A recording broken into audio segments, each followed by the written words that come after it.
आज आम आदमी पार्टी को बड़ा झटका लगा है। राघव चड्ढा अपने साथ साथ 8 सांसदों को तोड़कर बीजेपी में आ गए। उन्होंने ऐलान कर दिया है कि हम लोग बीजेपी में विलय करने जा रहे हैं। प्रधानमंत्री मोदी के काम की तारीफ भी करी है। मेरे साथ अब्बास सर भी देखिए मौजूद हैं, तमाम इनसे चर्चा करते हैं। सर, जिस तरह से आज राघव चड्ढा ने आम आदमी पार्टी को बड़ा झटका दिया, बीजेपी में आ रहे हैं, कैसे देखते हैं कि पंजाब में क्या प्रूव कर दिया राघव चड्ढा ने कि हाँ, आम आदमी पार्टी सिर्फ पंजाब में राघव चड्ढा के नाम से थी? देखिए, सबसे पहली बात आपको देखना होगा कि स्वाति मालीवाल और राघव चड्ढा से पहले स्वाति मालीवाल अंदेशा लगाया जा रहा था कि बीजेपी ज्वाइन कर लेंगी, बीजेपी में शामिल हो जाएंगी।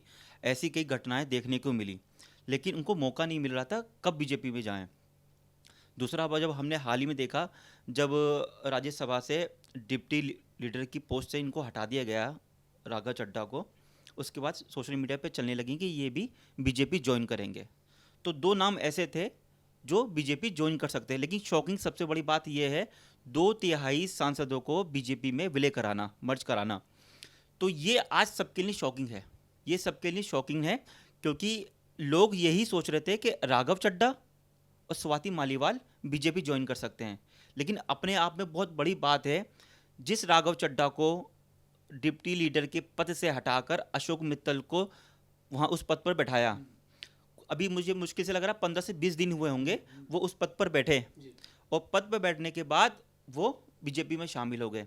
सोचिए, जब आम आदमी पार्टी किसी नेता को उस पद से हटा के किसी दूसरे को अगर बैठा रही है, तो उस नेता पर उस पार्टी का कितना भरोसा रहा होगा। भरोसा रहा होगा तभी तो बैठाला है। जबकि राघव चड्ढा से बड़ा फेस नहीं है अशोक मित्तल। बड़ा फेस इन द सेंस मैं ये कहना चाह रहा हूँ, युवाओं में जो राघव चड्ढा की इमेज बनी हुई है, उससे बड़े चेहरा नहीं था अशोक मित्तल का। फिर भी पार्टी ने उन पर भरोसा जताया और राज्यसभा में डिप्टी लीडर का पद दे दिया। उसके बावजूद ये बीजेपी में अगर जा रहे हैं, अगर शामिल हो रहे हैं, तो ये आम आदमी पार्टी के लिए बहुत ही तगड़ा झटका है। कि मतलब एक होते हैं कि आस्तीन में सांप पालना, उसी पर आम आदमी पार्टी की तरफ से संजय सिंह ने प्रेस कॉन्फ्रेंस करी और उन्होंने बताया, अशोक मित्तल पे इतना नहीं बोले जितने राघव चड्ढा पर बोले हैं। अशोक मित्तल पे कहा कि अभी कुछ दिन पहले ईडी की रेड हुई और तुरंत ये बीजेपी में चले गए। चलो, एक हो सकता है कि अगर प्रेस कॉन्फ्रेंस आप देखेंगे, जब राघव चड्ढा प्रेस कॉन्फ्रेंस कर रहे थे, उनके लेफ्ट हैंड पर अशोक मित्तल बैठे हुए थे, तो उनका आप चेहरा देखेंगे तो लग रहा था कि हाँ, दबाव का मामला है कुछ, तो इसलिए कर लिए।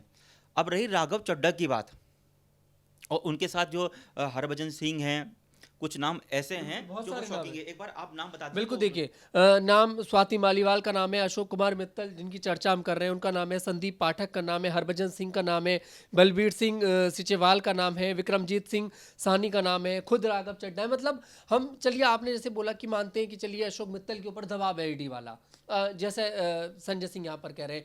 इन दूसरे नेताओं के ऊपर क्या दबाव है जो ये जा रहे हैं? कहीं ना कहीं पार्टी जोड़ नहीं पाई? आपको नहीं लगता कि जब से अरविंद केजरीवाल की सक्रियता पंजाब के अंदर बढ़ी है, जब से वो दिल्ली हारे हैं और पंजाब की ओर ज़्यादा बढ़ रहे हैं सर, तो ये भी कहीं ना कहीं एक बड़ी वजह हो सकती है? तनुज, तुमने बहुत अच्छा सवाल किया है। अगर पार्टी छोड़नी थी तो स्वाति मालीवाल और राघव चड्ढा कर लेते, क्योंकि उनका मतभेद पार्टी के अंदर से चल रहा था, केजरीवाल से चल रहा था, और लोगों ने क्यों छोड़ा। ये राघव चड्ढा की मजबूती दिखा रहा है कि आम आदमी पार्टी के अंदर उसने कितनी पैड़ बना रखी है। ये चीज़ बीजेपी को पता है। बीजेपी काफ़ी समय से पंजाब में अपनी सरकार बनाने की कोशिश कर रही है। यहाँ तक कि शिरोमणि अकाली दल से भी गठबंधन किया था, लेकिन उसके नतीजे भी साफ नहीं आए। कांग्रेस का दबदबा वहाँ पर पंजाब में रहा है, और आम आदमी पार्टी ने 2020-21 में जो चुनाव हुए थे उसमें सरकार, पूर्ण बहुमत की सरकार बना के दिखा दिया कि कांग्रेस को हम पीछे भी हटा सकते हैं और अपने हम धाक भी जमा सकते हैं। तो अब बीजेपी को ऐसे नेता की ज़रूरत थी जो पंजाब में सरकार बना दे।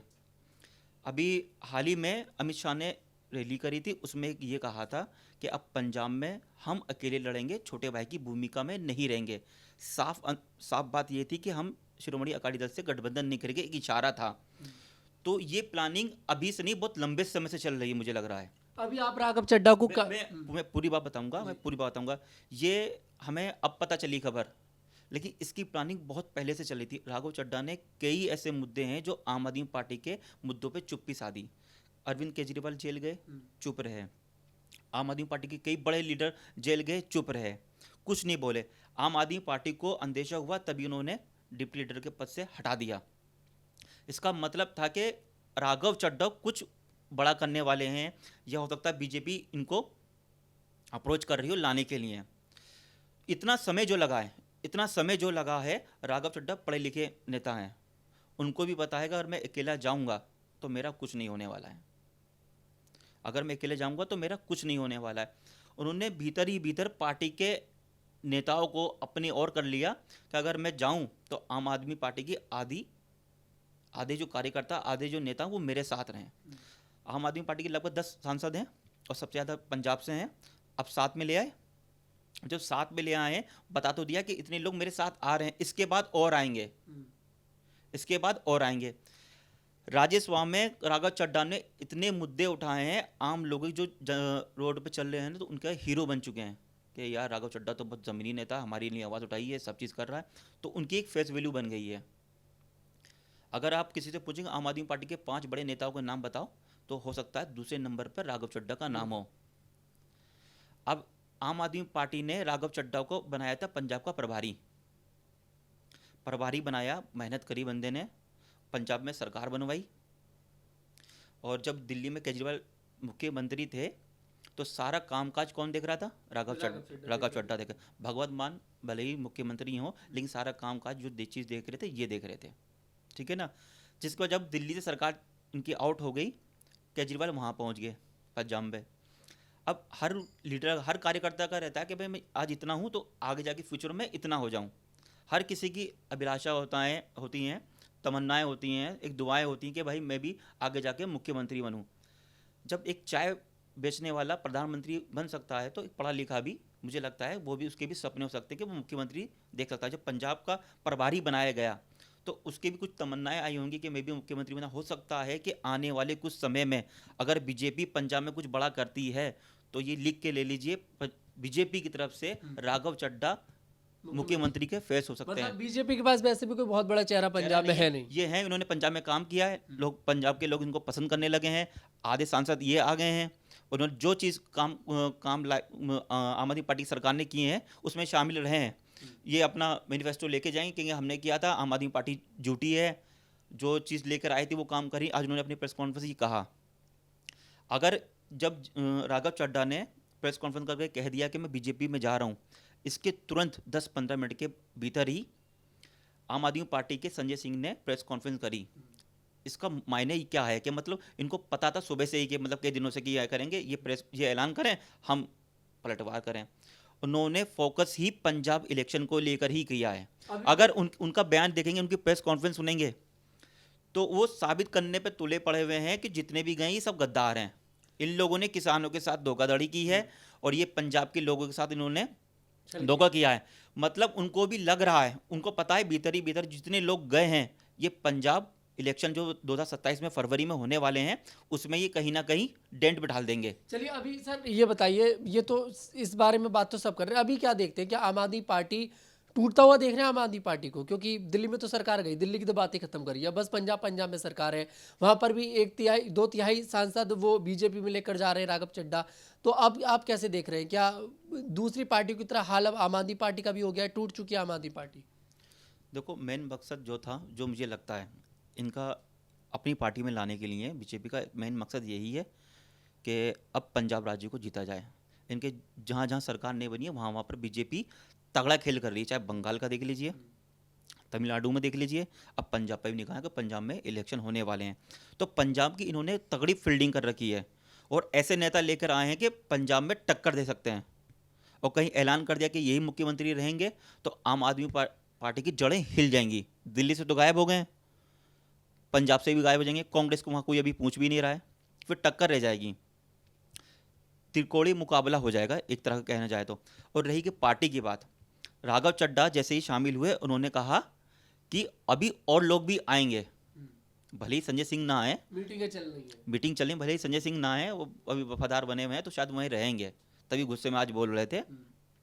लेकिन ऐसा चल रहा है कि ऐसा ना हो कि जैसे महाराष्ट्र में हुआ शिवसेना का हाल वैसा कर दें, क्योंकि जो राघव चड्ढा जुड़े हुए हैं शायद ये तभी से जुड़े हैं जब पार्टी का गठन हुआ था, वो बिल्कुल, शुरू तब से तब तब से से जुड़े हुए हैं। बिल्कुल। तो हो सकता है ये पार्टी में अपनी हिस्सेदारी ना मांग लें, एक पूरा योगदान रहा है उनका इस पार्टी बनाने पार्टी में। में रहा है, हो सकता है अपनी हिस्सेदारी मांग के ये ना कहते हैं भैया जो लगा है इसमें हिस्सेदारी पार्टी हमारी है, ये इस पे कब्जा हमारा है। क्योंकि बार बार वो विलय का जिक्र कर रहे हैं। विलय का मतलब होता है कि अपनी पार्टी को जाकर शामिल कर लेना।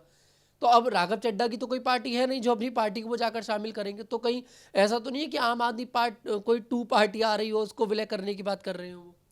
नहीं, ऐसा नहीं कह सकते हैं, क्योंकि अभी जितने भी पार्टी की जो बागडोर बंधी हुई है वो भी केजरीवाल के हाथ में बंधी हुई है। बिना केजरीवाल के कुछ नहीं हो। केजरीवाल पढ़ा लिखा नेता है, ऐसा नहीं कि कोई भी आया टोपी बना के चले जाएगा। हाँ, ये हो सकता है कि बहुत से लोग आ जाएं जो केजरीवाल से नाराज़ हैं, वो सब इधर आ जाएं। कुमार विश्वास थे, उनकी भी नहीं बनी थी, वो भी तो शुरू से थे। बहुत से लोग हैं जो चले गए हैं, लेकिन अब देखने वाले बात ये रहेगी, क्योंकि अगर ये केस डालते हैं या कुछ करते हैं, कोर्ट क्या फैसला देते हैं, कहाँ चीज़ जाती है, वो देखने वाली बात है। लेकिन मेन मुद्दा यही है, पंजाब विधानसभा इलेक्शन इसके साथ जुड़ा हुआ।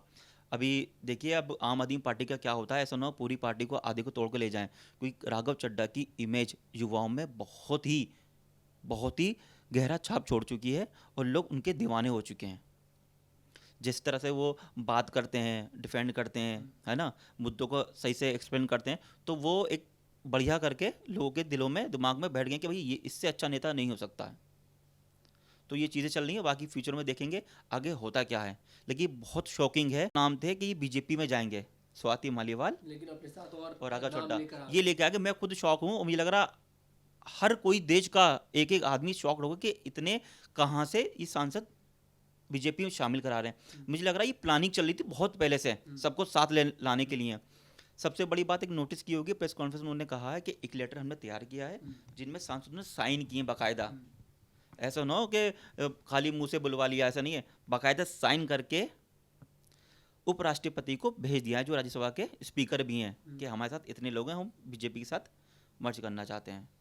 राज्यसभा में ताकत भी बढ़ जाएगी बीजेपी की, और देखना होगा कि अब पंजाब विधानसभा में क्या होने वाला है। बिल्कुल, आम आदमी पार्टी को बड़ा झटका देखिए लग ही गया है, जैसे हमने इस तमाम पॉइंट्स पर बात करी है। और अब यही देखना होगा कि भाई राघव चड्ढा का फ्यूचर पंजाब के पर्पज से क्या होने वाला है। फिलहाल आपको क्या लगता है कमेंट सेक्शन में जरूर बताइएगा। मैं तनुज दीक्षित आपसे मुलाकात करूंगा, तब तक के लिए हमारे साथ देखते रहिए न्यूज़ 15।